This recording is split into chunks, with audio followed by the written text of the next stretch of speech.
Having survived the COVID-19 pandemic and being confronted with unfinished learning, learning loss, and the need to refocus the purpose of our schools and reach deeply into student identity and really personhood building and trying to put back some of that security that was lost because of the pandemic, we knew we had to do this school year differently. We had to reach the child, rebuild the relationship, make sure that Maslow's hierarchy of 3 basic needs was met to the best ability that we could as a school system, and then focus on the learning. Very quickly, I went to the culture and language teachers and aspect and just thought, here's our chance to grow this. And this is a perfect opportunity to support them with very meaningful professional development. We can't even begin to scratch the surface of meaningful culture and language instruction and development in the school if we don't have this foundation of conversation and relationship with the people who are going to be doing that work. We need to actually know who you are, what do you think, what do you support, and how does this very important topic of historical trauma and recovery from that help us do our culture and language job better. And trying to understand the importance of relationship and trust and understanding history and experience before trying to push into a very delicate space that is and should be protected and maintained without being disrespectful, without being overly zealous or demanding when people and environment were not quite ready yet. And I think that's what the beauty of the pathway did for us. It helped us create that environment where people are now ready to engage in the difficult work of determining what needs to be taught, what needs to be focused on, who's going to do it, what resources do we have.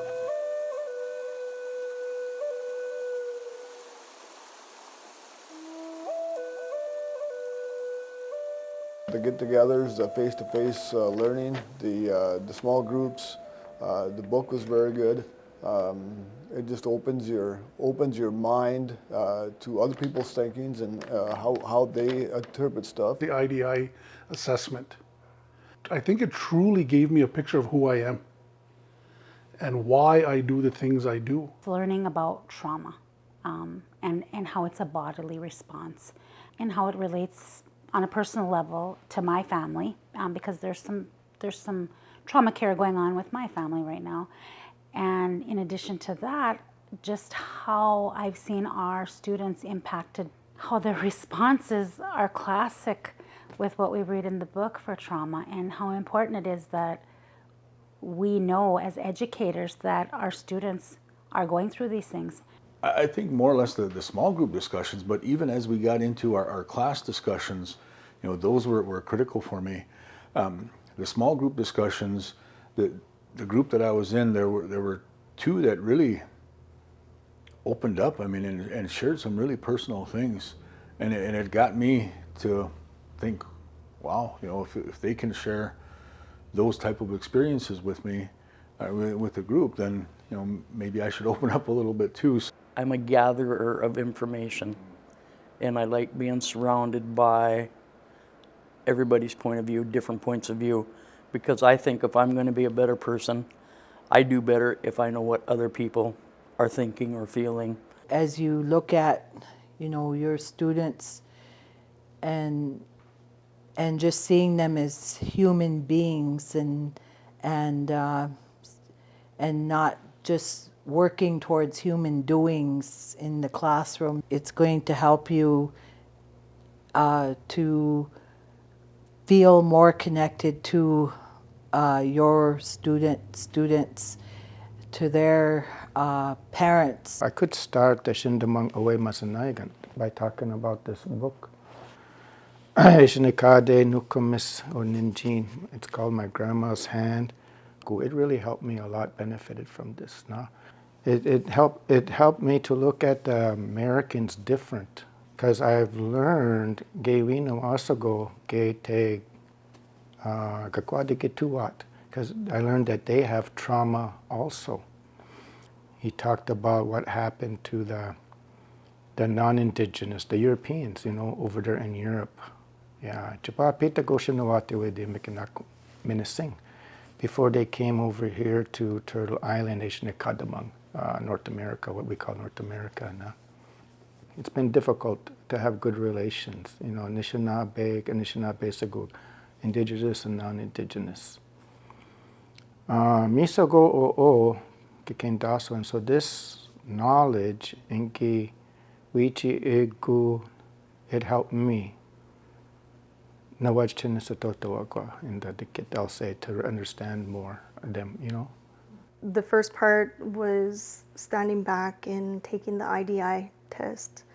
And at first you're like, oh, I got this, and I know, I really know I'm this open person. But at the same time, looking at the results, it really teaches you to have the Badain Dizawin humility. That part really kind of made me stand back and really take a good look at myself as a person, as an educator, a mother, a grandmother, and how am I going to use that to teach my own children, my students, our future. And we could create a cohort of folks who are now thinking and dreaming and believing in a similar fashion. Like, this is actually possible. And we can continue to do more. This is just the springboard to something greater in the future. Getting those people in a place where they can discuss and debate and dialogue and disagree and continue to learn all along that way. In so many of our school improvement documents, we've made reference to social emotional learning, or we've made reference to positive behavior interventions and supports. We've talked about and are starting a multi-tiered system of support. And we've often included culture and language as a part of that work, but then didn't dedicate time, resources, or influence to it. This Pathways changed all of that, because now my culture and language teachers are in the room with their principal all day for 5 sessions. It's never happened before. It's about change so that we make things better for our students. That has to be our why. But it also made me realize, okay, even though we're so different, or we see ourselves as so different from all these other races and other cultures and people from different areas, thinking about the name of the book's like, okay, we're not all that. I would do it all over again in a heartbeat. And I've been really, really busy, but I would honest, I've got no regrets, and I'd highly recommend it, and I would do it again in a heartbeat. This is going to change the world. Oh, Kendaso and this knowledge. And because we've gone through this process of learning about each other and understanding what makes each other tick and what also challenges us, I think it puts us in a better position for everything else that schools need. You send your kids, we've got it. We have the skills, we've got the tools, we have the practices, we have the strategies, but more importantly, we have the people that are willing, ready, and able to meet the students that show up. I would much rather do that work with the people that I have been through Team of Champions with than try and do it alone. I just want to say it's just been an awesome experience, and it will change your thinking and probably your life, professionally and personally, and the sky's the limit with it. So, Chimagwaj.